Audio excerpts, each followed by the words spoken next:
Good evening, everybody. We're just going to let everybody join, and we'll get started shortly.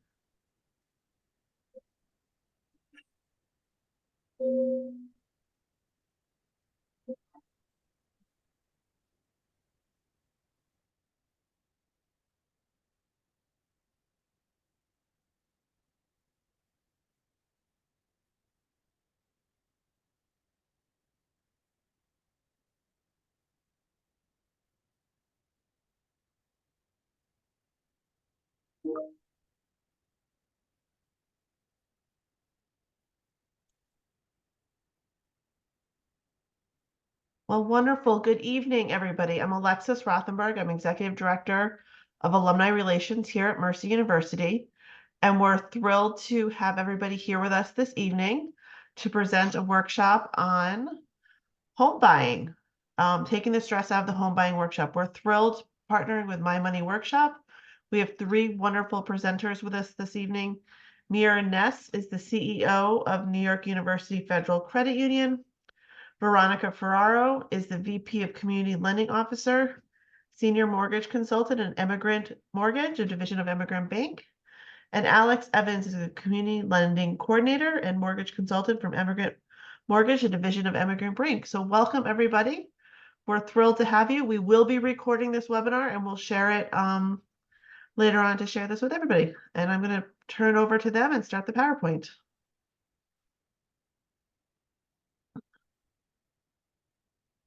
Thank you, Alexis. Good evening, everyone. I am Mira Ness. I'm a CEO, as Alexis just introduced, of New York University Federal Credit Union. We're all volunteering for My Money Workshop. The title of today's presentation is Taking the Stress Out of Home Buying. Next. It's kind of closing the... Yeah, so we all volunteering for My Money Workshop, which is a non-profit organization that educate people to manage their finances and make very wise financial decisions, wise and informed financial decisions. My Money Workshop instructors and guests are 100% volunteers. This is my first time volunteering, and Veronica and Alex, I believe, have done this many times before.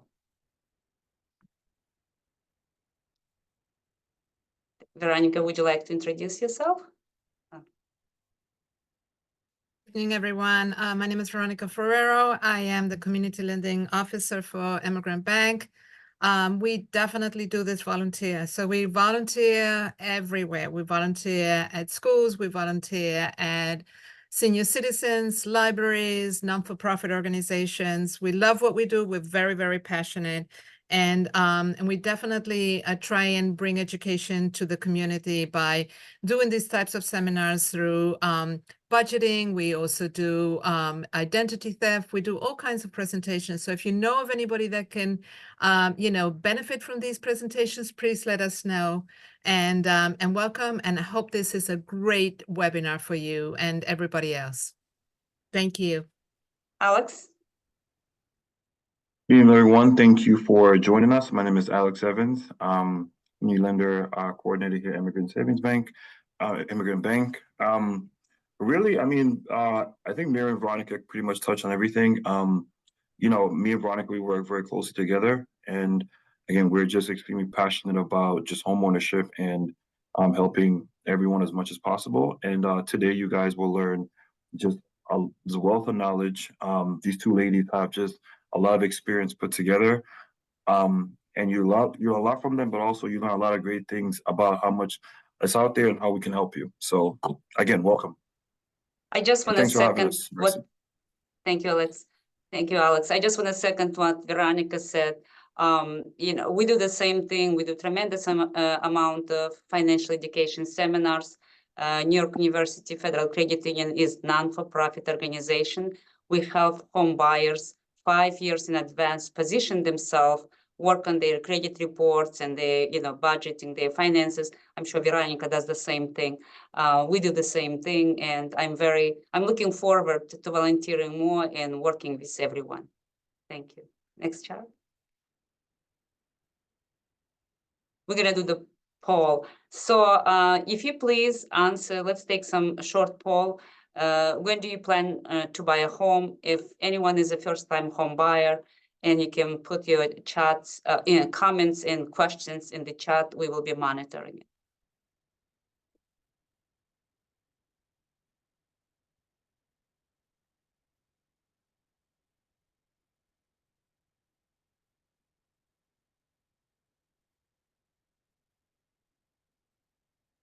I think we should move to the next slide.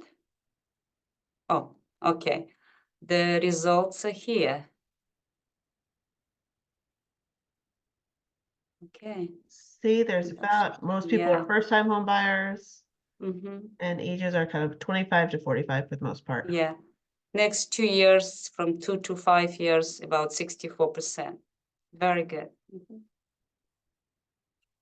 So home buying, it's this is definitely something, is the most expensive thing that we purchase in our lives, and it's very complicated. And if you're a first-time home buyer, you know, you really have to know where to start. It's like so many things, like where we're gonna start. And Veronica and Alex will teach you how to position yourself towards home buying process step by step. You know, the first and foremost, you have to get prepared, right? And follow the steps to get to your first home. If we can move the slide, please. Next. Yeah. So step number one is this. Yeah. Step number one, to have a smart goal to start saving for down payment. One of the nice, I think it's easiest options, if you set up from your payroll deduction, whatever you can afford to put in the savings account. And if you can afford, you can do $1,000 per month. If you cannot, you can do 500 or 100.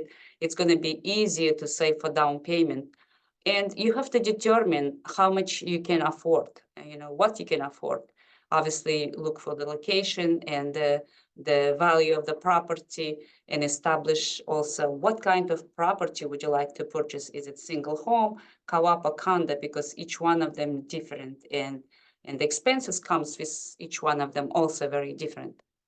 And start early. As I said, at our credit union, we teach, we educate people to start early as 5 years in advance, because there may be a lot, your credit report might need fixing, you know, you might not have enough down payment, and you have to really start early in order to position yourself better. Because there is a lots of expenses involved with home buying, like a closing costs, taxes, monthly utility bills, insurance, and so on.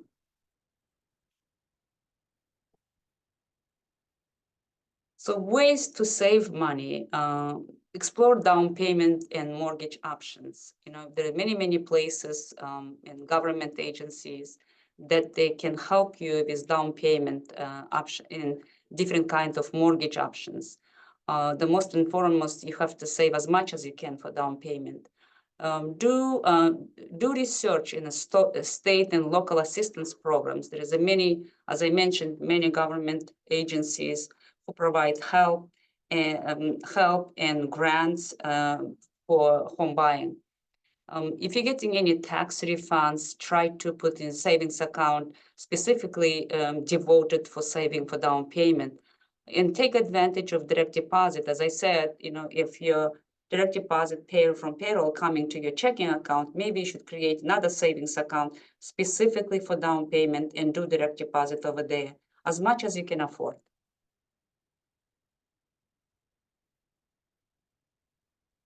Step number 2, hire the right team. This is so important from the very beginning, to get the right people, professionals in your team. The beauty is realtor and the mortgage lender are free. So get a very nice realtor broker, the real estate broker. And it's the best way to get through connections, to personal connections, and through referrals of people who had a very good experience. And try to get the realtor who located in this area where you're planning to buy. The good realtors will act between you and the other members of your team and with the seller's agents, and they're tremendous help. Again, as a buyer, you don't have to pay anything. An attorney also, you have to hire attorney who specializes in real estate. Attorney will review terms and conditions of your contract with the seller, and it will help you because they have a tremendous experience. They work on the contract with the real estates, and they are very important. Obviously, you have to have. There is no option for attorney. A mortgage lender. Try to find mortgage lender that you can trust. A mortgage lender that works best for you. You know, everyone tries to.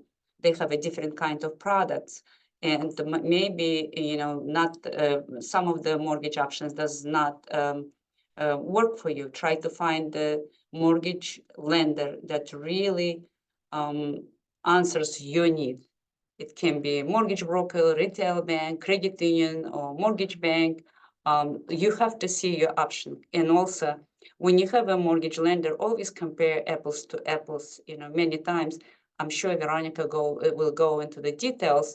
The rate can be low, but you don't know how much more you're paying. So always count how much money coming from your pocket. So I pass my baton to Veronica. Thank you very much, Myra. That was great information, and definitely we're going to expand a little bit, Alex and I. I just wanted to point out that we received a lot of your questions. We love your questions. Unfortunately, we only have an hour. We could love to spend hours here answering all your questions, but I just wanted to make sure that you understand that we are available here. After this meeting on the weekends, evenings, we are, basically love to answer any questions, because sometimes those questions will lead into something else, and we definitely don't want to miss any of your information and relate all that information to you. So Alex is going to take some of the slides, and I'm going to take some of the slides. So go ahead. Thank you so much, Veronica. So Veronica mentioned we're a little bit short on time. We have a lot of information. So in the sake of not being repetitive, I know Mira touched on a few of these topics. So I'm just going to touch on the ones that she didn't mention, which is, so I will start at real estate broker. So these are the who's who in the process, right? And it's very important to know who these people are. I know in the past I've spoken to buyers and they have no idea, like specifically what attorney they should get, or a broker and a realtor. So even between a mortgage lender and the actual mortgage broker. So just going through these, all the players that's involved in the process. Obviously, you heard real estate broker before. Real estate broker ideally is the person that owns a brokerage, and that's who typically the realtor, your selling agent, worked for. And as you know as well, or you may not know, they're usually two realtors, buyer and seller. It's always advised that if you are a home buyer, ensure that you have your own representation as your own realtor, because sometimes you may look at an open house and that seller's realtor may want to present you, but obviously that's not something that's going to be in your best interest because you represent the seller. So just make sure you have your own realtor. The next individual is the obviously the loan officer, which is your panel here. And pretty much our job is to represent the institution, but also your guide. We are the point of contact pretty much throughout the entire process. And as a home buyer, it's very important that you choose a loan officer that is catering to your needs. As we saw in the poll, that a lot of first-time home buyers here, and realtors vary. Loan officers vary. Some are very niche. And if you're a first-time home buyer, you really want to have a loan officer that specializes in what you're looking for, can answer your questions, can present FAQs for you, and can anticipate the question that you may have, and also just take the time to explain a lot of the programs available for you as well. For example, grants and so forth. So just make sure that you're doing your due diligence. And as Mira mentioned as well, it's free. The next person is the loan processor, which that's the individual that you'll be speaking with throughout the process. So pretty much how it works is you receive a contract, you submit your documentation, you get locked, your loan gets locked. The processor is the person that will be communicating with you throughout the entire time, getting additional documents, communicating to you what the underwriter needs. And which brings me to the property inspector. So if you think about it, a property inspector is so that's an individual a certified individual that pretty much conducts examination of the home, inspects the property just to make sure that there's nothing wrong with it. Like for example, you may have termite damage, you may have problems with the roof, plumbing. Think of it as if you were buying, let's say, a used car, it will be your best interest to take a mechanic with you to kind of look at things that may be wrong with it before you purchase it. Next slide, please. Yes, so and as I mentioned, so you have next person is the underwriter. The underwriter ideally is the person that makes the decision on the loan itself. When all the documents are gathered by the processor, it goes to the underwriter and they make the final decision on the loan based on the information that they have. They serve a very important role in the process. They don't communicate with the borrower. Usually if the underwriter needs something, it goes to the processor. They're pretty much they're the ones that make sure that everything that all the T's are crossed, all the I's are dotted, and again, they're the individual that makes the final say on the loan if it gets approved or not.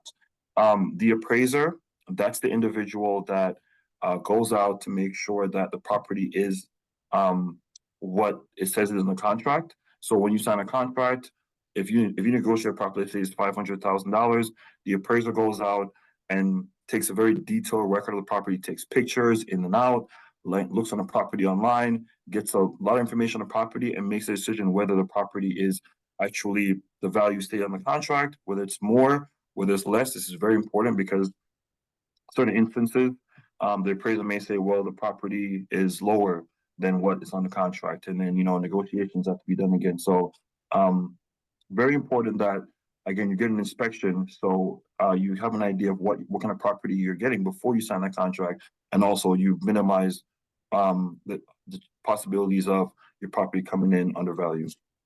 The loan servicer is pretty much loan servicer. That's the individual, again, it's the entity that collects the mortgage payments. So once your loan is closed, you'll be paying a loan servicer every month. And we're a smaller bank here at Immigrant, so we service all loans. It's good at like the larger banks. Typically, they outsource it to other companies. And the reason why it's good to have your loan service at the same bank is that you get consistency. You get all the documents all in one place. Usually, when it changes servicers, documents tend to get lost, and it's good to be consistent. So that's that. So the next person is the mortgage insurer. Typically, when your down payment is less than 20%, you have to get what we call mortgage insurance. And the mortgage insurer is the person that insures the mortgage once your down payment is less than 20%. Now, what that means is a lot of folks have the impression that you need 20%, as actually you need as low as 3% in most cases to purchase a home. But in any instance, if you are putting anything less than 20%, you have to get it has to be insured. And then a closing settlement agent, that's the individual that when you get to the table and you're at the final stretch, that's the person. Typically, your attorney is usually involved, realtor depending on the state, but they handle all the last minute documents, they handle the title, and they kind of tell you everything you need to sign. If you have a check, whatever you need, whatever needs to get done at the end of the process before you get your keys, that's the person that's usually there. And all right, next slide.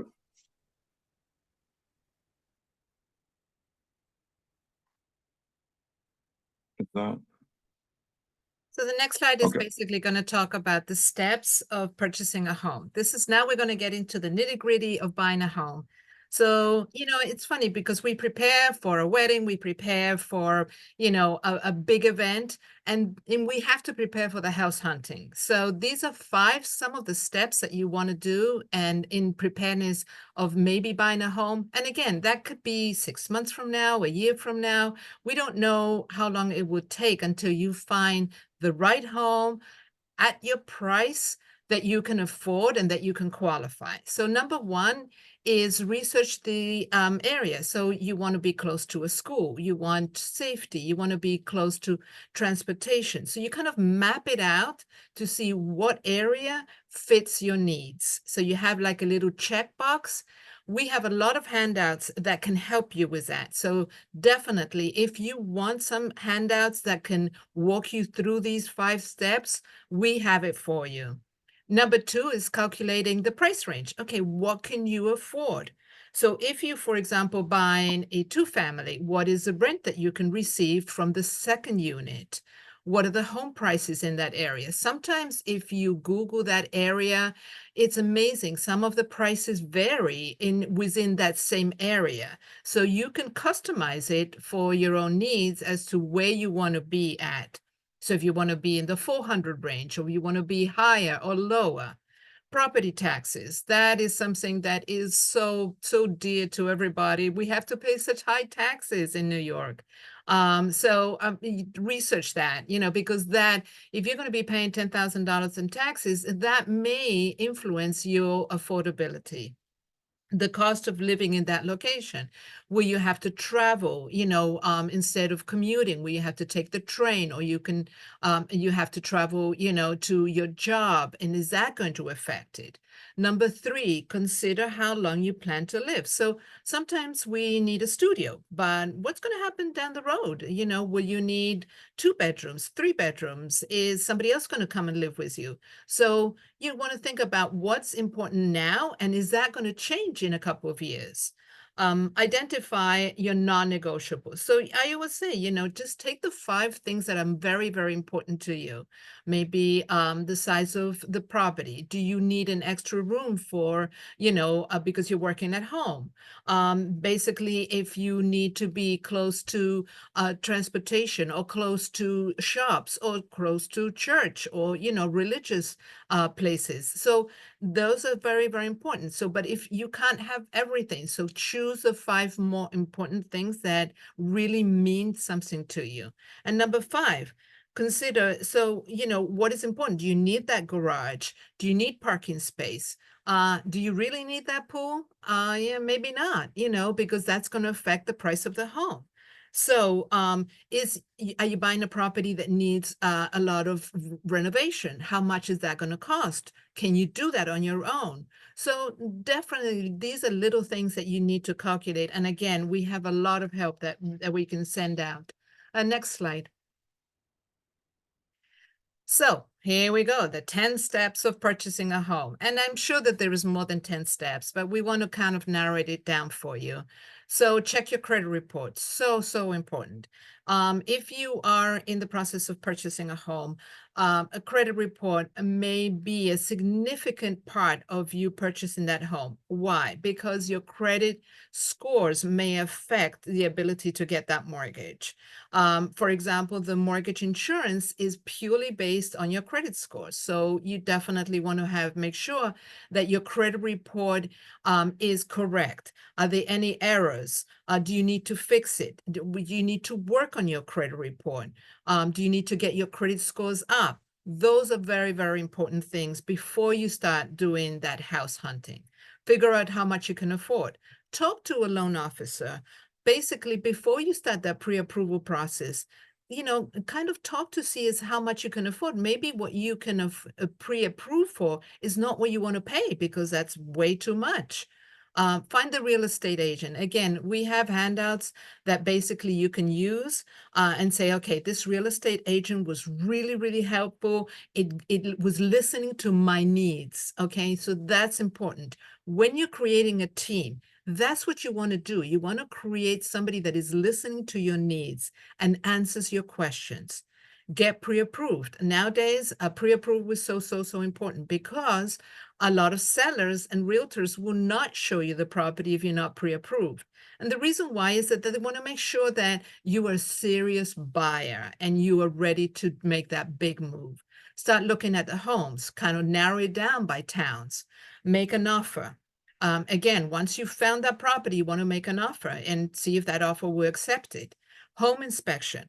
Now, we definitely want to make sure that you understand the difference in between a home inspection and an appraisal. The home inspection is something for you. That home inspector is going to check the guts of that property. He's going to check your roof to see if there is any foundation issues, if there is any termite infestation, if the plumbing is working well, all those things that are within the inside of the property, so then there's no surprises. So that's something that you're going to pay on your own, and that ranges in between 500 and up.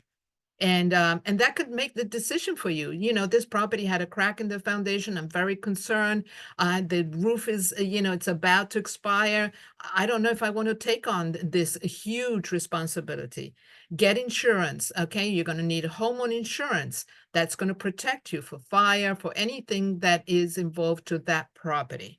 And the bank is going to require you to have that homeowner insurance. Then finally, you get that closing date, and now that baby is yours. So definitely, let's move on to the next slide. And the next slide is basically quickly giving you an idea of worksheets that we have for you to make it easy. You can go online and get these worksheets. There's tons of information out there with worksheets, but just make sure that these worksheets don't require you to put your personal information. Never go into a website that requires you to put credit scores or your social security or even your name. These are things that are free to you and we can offer it to you. So then you can get that idea of what is important to you, so with that little check marks, okay? So the next slide goes to Alex.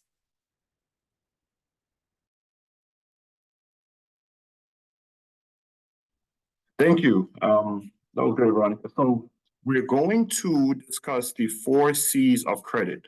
Now, this is primarily what the underwriter looks at to make a decision. And we're going to go through them individually very quickly. So capacity, collateral, capital, and credit. All right. What does that mean to you guys? So the first one is capacity, and we kind of got into that a little bit more, which is, income, employment history, savings, monthly payments, and such as credit card charges, financial obligations. What does that mean? It means we look at your income, and relative to what you can afford, we look at your gross monthly income, which is your income before taxes. We look at that depending on what product you receive, what program, a percentage of that is used to qualify you, right? Your employment history is very important. Typically, almost every product or program out there, usually you need to have at least 2 years consistent employment, right?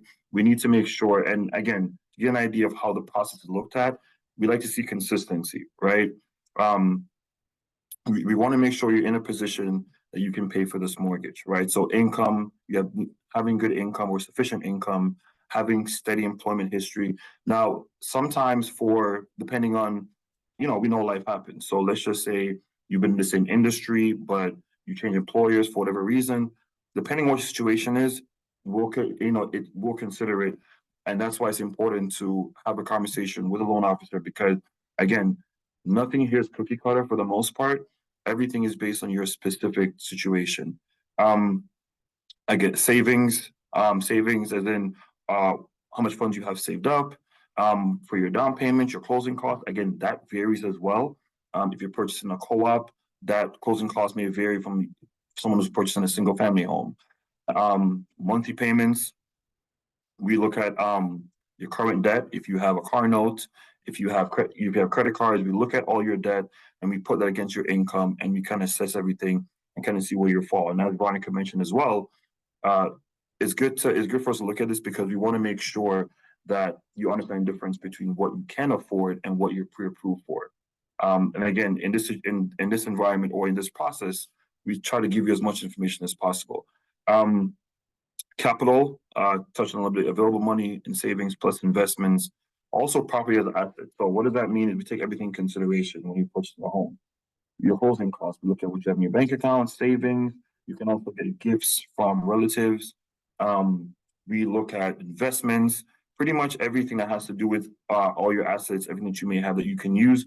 A lot of things are considered. And for some people as well, depending on your income, there are grants as well available to you, which is it comes in different forms through different agencies, government, private agencies. But again, these are all things that we can discuss based on your situation. collateral, the value of the property purchase that will be pledged as security for the loan.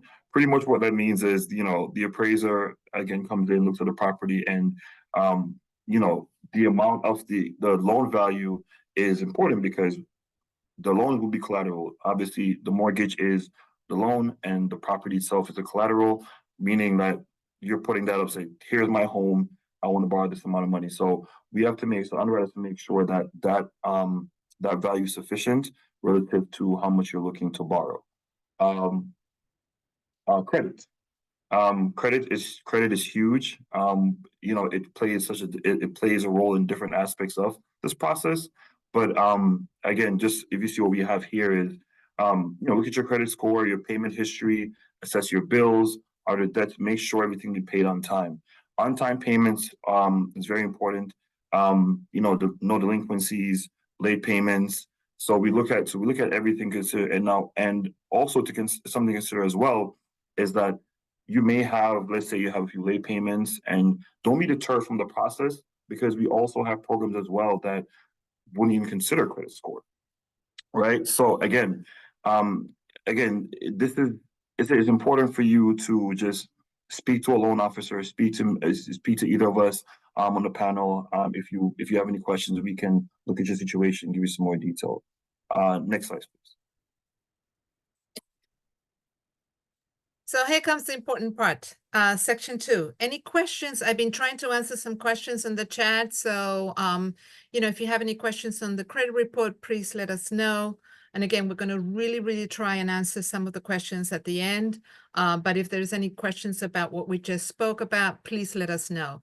So credit report, again, how important it is credit report, and pretty much in everything that we do nowadays, because now it's not only that you're going to get a mortgage, you may be going to buy a car, or you're going to get insurance, or you're going to even apply for a job. Sometimes credit is that's so important.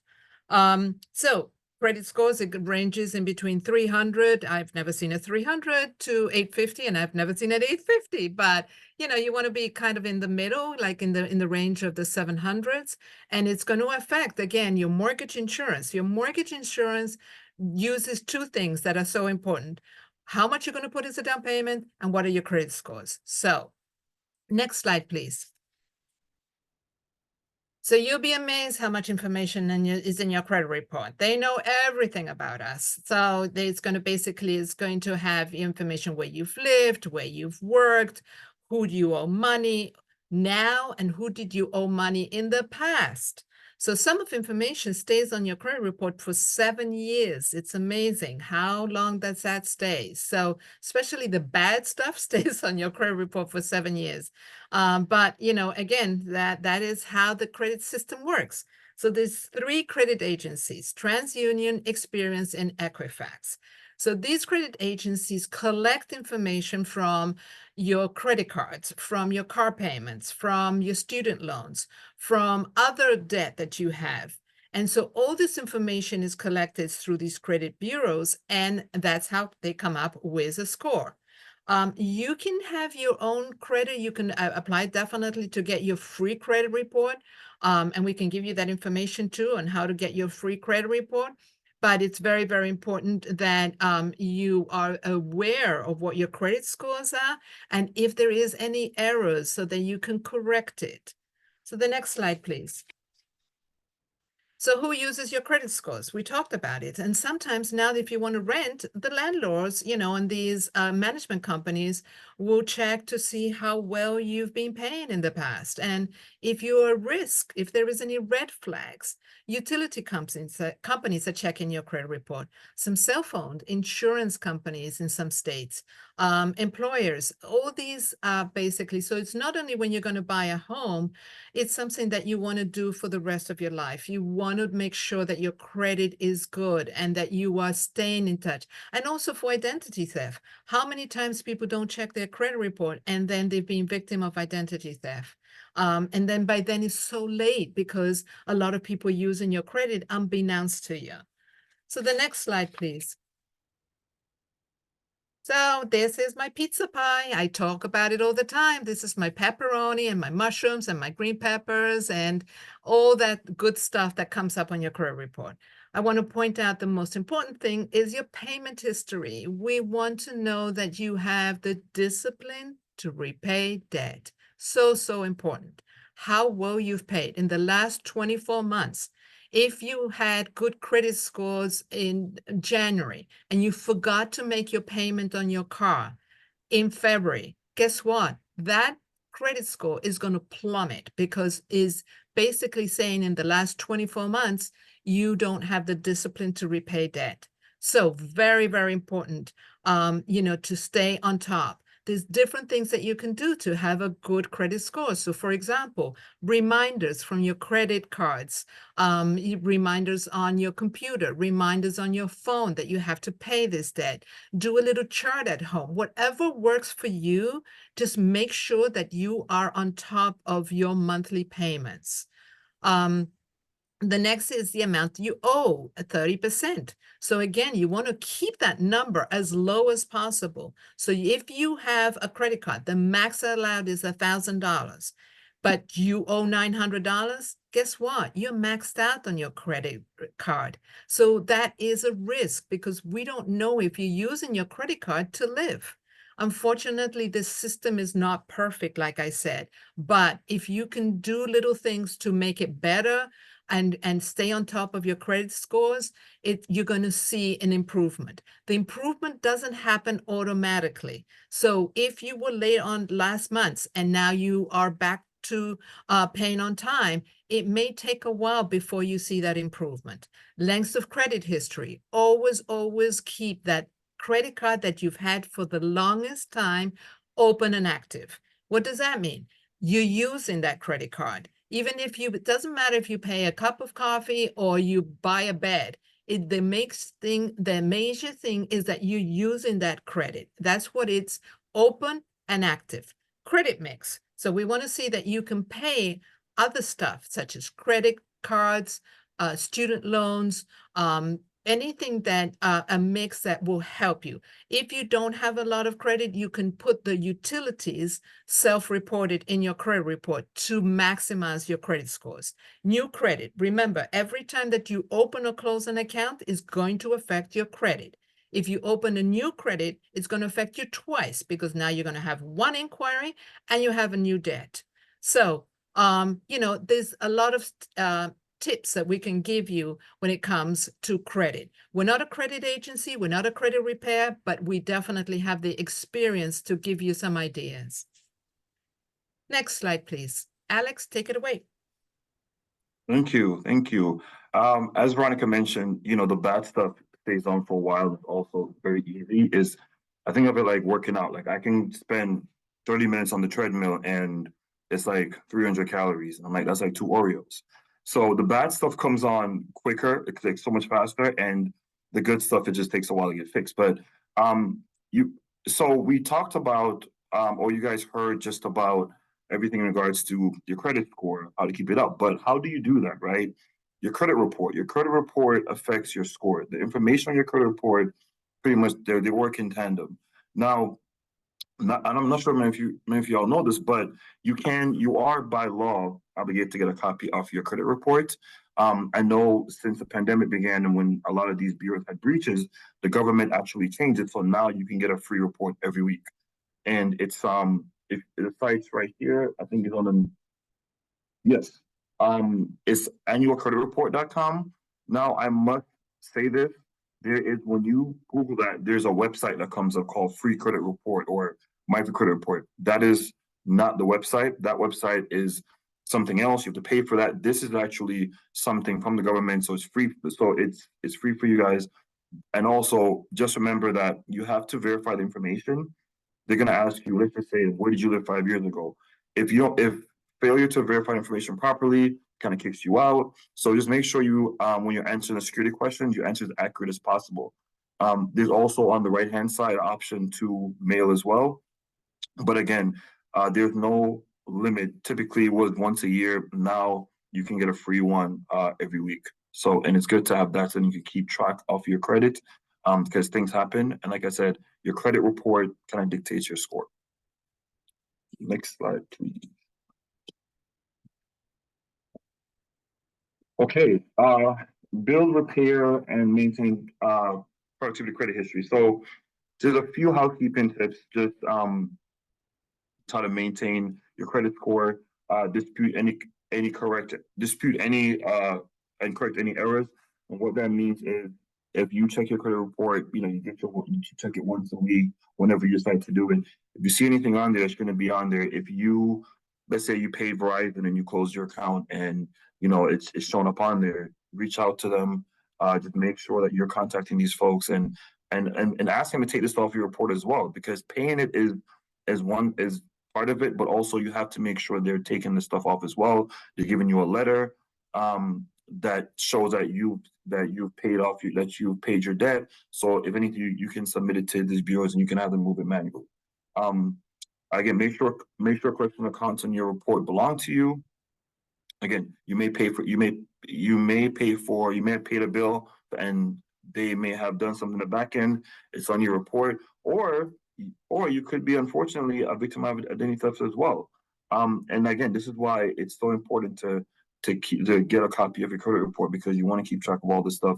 And this ties into buying a home, because typically if you show up to purchase a home, get pre-approved, and you find out something derogatory is on there, shouldn't be on there, it takes a little bit of time to kind of get that rectified and removed and see improvement in your score. Pay all bills on time as agreed. That's definitely one of those things where we say, you obviously don't pay it on time, you're going to see the notification on your score. But I would say this: there are some life does happen, and I tell everyone, if you are unable to pay your creditors, please, your credit card company, reach out to them, have a conversation with them, come to some agreement. Typically, most of these companies, they can give you a grace period depending on what the situation is, but just ignoring it or not paying it definitely has negative ramifications that will hurt you in the back end. Try and use no more than 20 and 30% of your credit. I think Veronica touched on that. That's the sweet spot that you like to be, that we'd like to see as well from a mortgage standpoint. To try and we want to see 20, 30%. Again, life happens, but if you're trying to do so, just make sure if you're using your credit card, make sure you stay within that range. Keep old accounts open. Older accounts create a longer credit history. So if you have that credit card for years ago it may have a lower credit limit, but once you close that credit card, typically you'll see a dip in your credit report. So if your credit score, if possible, keep it open. You don't really have to use as often as your credit cards, but once you close that old trade line, that old credit card, you'll definitely see a change in your report, in your score. Too many inquiries can negatively affect your scores. We always advise against this stuff, just inquiring, especially on holiday season, when folks go to purchase, you have inquiries, you get a store credit card, try to minimize that as much as possible, especially if you're thinking about home ownership, because that will still be on your report. And oftentimes, depending on what you're trying to do, whether it's a grant or a program, usually that organization or underwriter out end would like an explanation as to why you had so many inquiries. So just try to keep it as low as possible. Don't apply for too much credit. Again, if you're going to go to a store and purchase something and the sales rep tells you, hey, if you get a credit card now, you get 10% off, but you'll never go back there again, it's not really worth it to open that credit card, right? Because your score is going to go down, you're going to have a new trade line, and you're probably going back to the store again. But also what happens is now you have a reason to go back to the store to spend even more money. So try to save them as much as possible. And, the last one, may apply to a few folks and everyone, but pay your taxes and your child support on time. That does affect your ability to purchase as well. And not paying child support, not paying taxes, it's a cycle, right? Then typically wages get garnished. That affects you paying your bills, and a few other things happen that affects your finances. So you just want to make sure that you're keeping tabs on things like that. Next slide, please.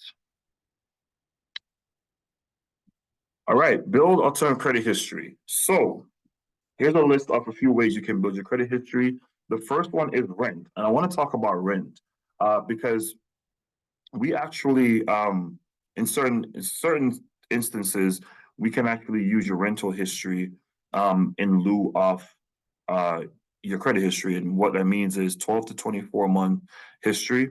Now, I must stress it has to be from a management company. It has to be on time. We have to be a show record of that. So if you're living in a private dwelling, I don't necessarily can't use that. But as long as you can show a management company that you've been paying your rent on time till 24 months, in certain instances, we can use that in lieu of having credit cards or having trade lines.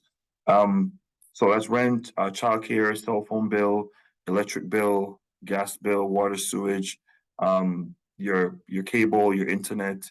I know right now there's a few agents like Credit Karma. You can add those things, and it kind of shows you a bump if you pay it on time. Next slide, please. Okay, and here we have some more common ways, or I think these ways are a little bit more effective, which is get a secure card, become an authorized user on an account. What that means is if you know someone that they have good spending habits, they have good credit, they can actually add you as a authorized user to their credit card account, and in turn, their usage and their habits will affect you positively. So something to consider as well. And it doesn't affect their credit per se, but it definitely helps you. Get a co-signer. Sometimes if you're applying for a loan, there's someone that has, again, a stronger credit profile. They can be another individual on the loan for you as well. They can sign for you, and that will help you. That will help you in that efficiency. So if your credit score is lower and someone has a higher credit score, they can be a co-signer for you on that loan, or co-borrower in this case. Apply for a credit card or a store card or a gas station card. Those are pretty popular. If you're typically those, it's easier to get those and traditionally than an American Express or a Visa, but typically store cards are usually easier. Okay, maintain credit, pay your bills on time as agreed. I think you touched on that. Continue to pay down your debt balances, especially when buying a home. You want to make sure you do that before, but also as well, sometimes depending on where you want, what your situation is best to speak to a loan officer, and we'll take a look at your situation, can tell you what's best for you. But it's always advised to pay down your balances before you acquire any other debt. Keep the portion of your credit use low compared to credit limits. Again, we touched on that. If you have 3 credit cards, and let's say for conversation purposes, you have 3 credit cards at $1,000 each, right? It's easier if you split that amongst your cards, if you have to do so, as opposed to just use like $600 on one card. You can do $200 on each card, and you can still keep your usage relatively low. Next, please. Oh, and also keep good financial records and don't play with too much credit. Again, we touched on that. You want to keep that as low as possible, because when you come to the table, you're looking to purchase a home. This affects how much you can get approved for. Veronica, up next. So now we've talked a little bit about the credit. We talked about how to build credit. We talked about how important all these people that are going to help you, that are going to be your team. We've given you a lot of information in a very short time, and I know that we are on the kind of 10-minute mark. So the next slide is going to be some of the questions. So the questions, and these are some of the questions that you've had, and I know that there's definitely a lot more questions, but we're going to try our best. What is the most important thing first-time buyers need to know? So the first time is you want to make sure that what you can afford. How is your credit? Where do you want to buy? What is important to you? And what help do you can get? How and where should a first-time buyer look for their first home? Again, we talked a little bit about that. You want to make sure that this is where you want to buy is close to transportation. It's close to work. It's close to shops. What is important to you? And don't go overboard. Just maybe pick 3 to 5 things that are really, really important to you. Can you give us a quick overview of finance options, and what about low and no down payments? So I would love to find a program that has no down payment, but unfortunately, the minimum down payment that we have, and especially in New York, where closing costs are so expensive, we typically the most is 3%. So we would love to see that you have 3% of your own down payment, and that will help. And then the grants, and this is where we can help you. Not every bank or every mortgage broker or every banker has options for you about grants. So there's a lot of grants for first-time home buyers. And let's clear the air about who is a first-time home buyer? A first-time home buyer is somebody that hasn't owned a property in ever, or hasn't owned a property in the last 3 years. There's some other exceptions, but it's case by case. So definitely, if you are a first-time home buyer, you want to explore grants that will help you with the down payment and closing costs. And you can layer these grants. You can have 2 or 3 grants that will help you with the down payment and closing costs. Some of these grants are forgiven after 5 years or 10 years. So they want you to stay in the property for 5 to 10 years because we want to make sure that you are creating a home ownership. We will basically, when you speak to us or other loan officers and in the industry, they will explain how these grants work. And basically, they will explain how to qualify for these grants. Some of these grants are based on the household size, so how many people are going to be living in the property, and some of these grants are based on household income. So our job is to get you into these grants as best as possible and explain how they work. Where mortgage rates now, again, some of these programs have a fixed rate irrespectively of what your interest or your credit scores are. For example, Sunny Mae is one of the programs that we are allowed to offer on the behalf of Sunny Mae, and the rates are somewhere in the range of 7%. Okay, so they fluctuate up or down. If you're going for a regular conventional loan where there is no grants, where you're not going to get any help for the down payment and closing costs, the rates may be higher. Okay, so keep that in mind when you're talking to a loan officer. What can you do for me?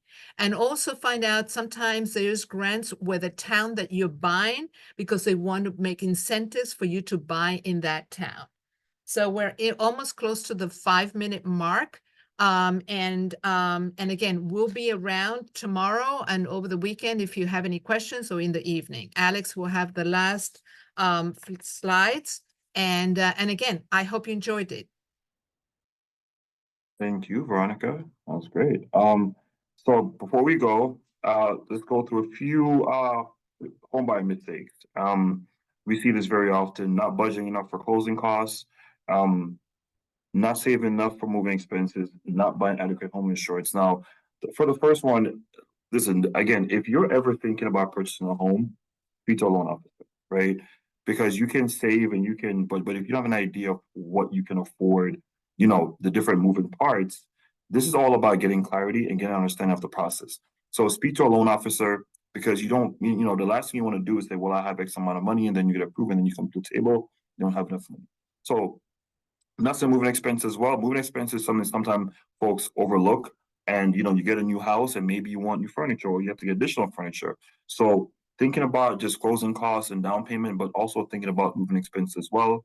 And not buying adequate home insurance. This is very important.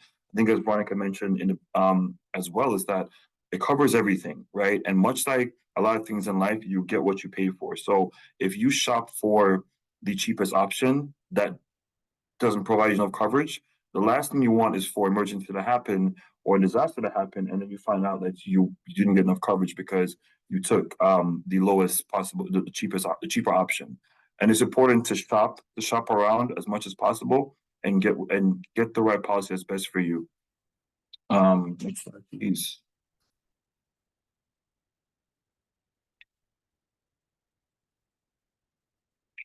Okay, be informed.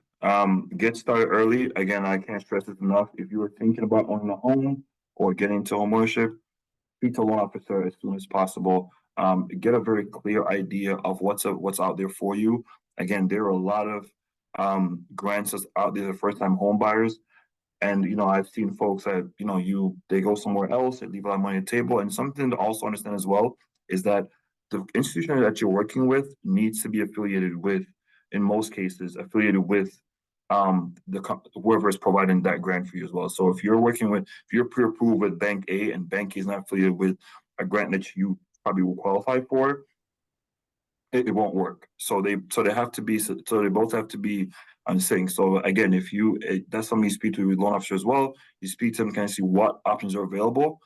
But yeah, and also get started early, get a loan pre-approval.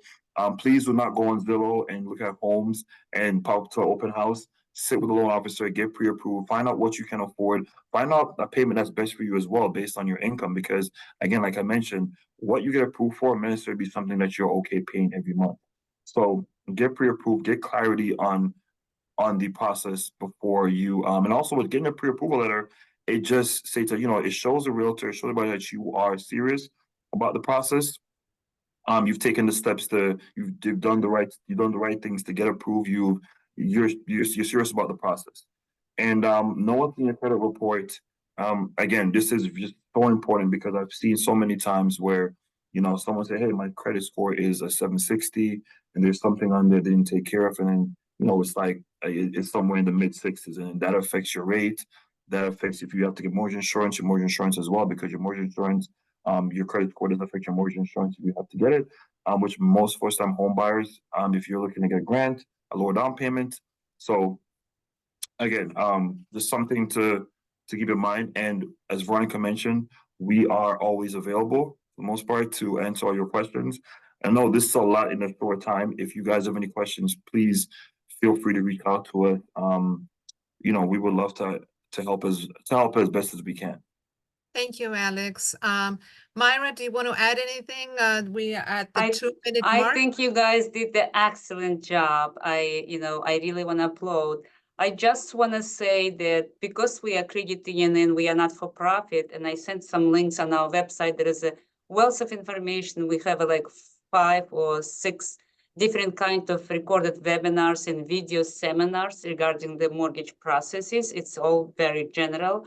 And we also have 4 webinars about grants available in 5 boroughs of New York State.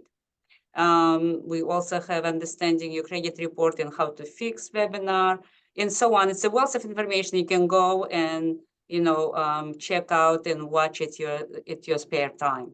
Thank you so much for inviting me today. You guys did a great job. I have nothing else to add. Thank you, Myra. Thank you, everyone, for participating. Again, Myra, Alex, and myself are available, tomorrow in the evening or weekends. Get prepared, answer all the questions that you need from somebody that is reputable. There is some unreputable companies that promised you to fix your credit report. So be very, very aware of what information that you're putting on the website. And we would love to help you out. And again, I hope this information was very helpful. And again, we have a lot of handouts depending on what your needs are. We can definitely email them to you to help you this journey easy and understandable and just it's not, I know it's stressful, but if you have the right team, you basically is going to make it good for you, and you basically will be very happy in that new home. So thanks everyone, and have a good night. Thank you. Thank you. Thank you all so much. We really appreciate your support. We'll get all of this information shared out with everybody in the coming days. Any questions, let us know. Thanks so much. Have a good night. Thank you. Have a And good we night. Take care. Yeah, Bye-bye. we finished right on spot. Good job, Veronica, Alex. Thank you. Thank you.